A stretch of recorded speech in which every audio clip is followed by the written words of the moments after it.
Hello అండి, ఈ వీడియోలో డిప్లొమా థర్డ్ సెమిస్టర్ వాళ్ళకి ఇంజనీరింగ్ మ్యాథమెటిక్స్ 2 నుండి ప్రాబ్లం చూద్దాం. ఈ ప్రాబ్లం అనేది లాప్లాస్ ట్రాన్స్ఫార్మ్ సంబంధించండి. ఇదే ప్రాబ్లం C20 రెగ్యులేషన్ వాళ్ళకంటే ఇంజనీరింగ్ మ్యాథమెటిక్స్ 3 అంటే M3లో అడిగారండి 3 మార్క్స్కి. Find Laplace transform of e⁻−2t plus e⁻2t.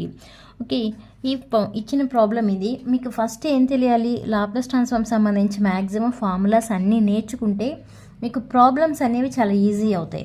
మనకి ఒక ఫార్ములా ఉంది, ఏంటండి ఆ formula? Laplace transform of e⁻−at అంటే ఇది ఎక్స్పోనెన్షియల్ ఫంక్షన్కి సంబంధించిన ఫార్ములా. ఓకే, ఎక్స్పోనెన్షియల్ సంబంధించిన ఫార్ములా. దీనికి ఏంటంటే మనకి formula Laplace transform of e⁻−at equal to 1/s plus a.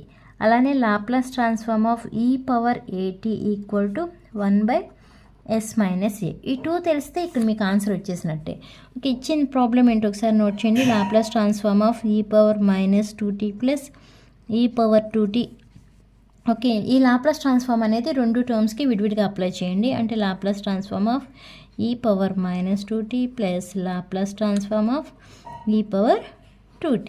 ఇక్కడ ఆల్రెడీ ఉంది కదా e⁻−at. ఇక్కడ ఏ ప్లేస్లో ఎంత ఉందండి? మనకి 2 ఉంది.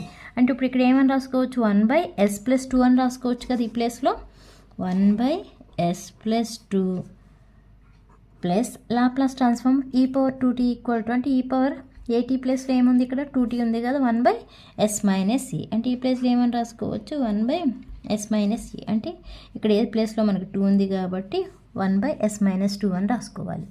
ఓకే, ఇంతేనండి ప్రాబ్లం. అర్థమైందా? అంటే ఫార్ములా తెలిస్తే మీకు ఆన్సర్ వచ్చేసినట్టే. అర్థమైతే లైక్ చేయండి, షేర్ చేయండి, అలానే సబ్స్క్రైబ్ చేయండి.